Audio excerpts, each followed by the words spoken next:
இந்த பச்சை பட்டாணி வேக வச்சுருக்கேன் பாருங்கள்.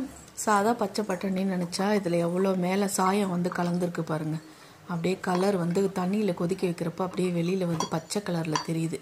அந்த மாதிரி தான் சில மனுஷங்க மேலே வந்து இந்த மாதிரி சாயம் பூசிக்கிட்டு இருப்பாங்க ஒரிஜினல் மாதிரி. ஆனால் போக போக தான் அது கலர் வந்து வெளுத்து போகும். அதனால் எல்லார்கிட்டையும் கொஞ்சம் உஷாராகவே பழகுங்க, பேசுங்க, நடந்துக்குங்க. அது அக்கம் பக்கமாக இருந்தாலும் சரி, சொந்தக்காரங்களாக இருந்தாலும் சரி, தெரியாதவர்களாக இருந்தாலும் சரி. இதுதான் உண்மை. இதுலேயே தெரியுது பாருங்கள், ஒரிஜினல் கலர் வந்து கடைசியில் தெரியுது. எப்படி வேக வச்சா தெரியுது, அந்த மாதிரி டைம் வந்தால் தெரியும் அவங்களோட ஒரிஜினல் கேரக்டர் என்னன்னு சொல்லிட்டு. இது என்னோடய சொந்த கருத்து. பிடிச்சிருந்தால் லைக் பண்ணுங்கள். இது வேக வைக்கிறப்ப சடனாக இந்த தாட் வந்துச்சு எனக்கு. ஸோ அதனால் சரி சொல்லலாம் அப்படின்ட்டு.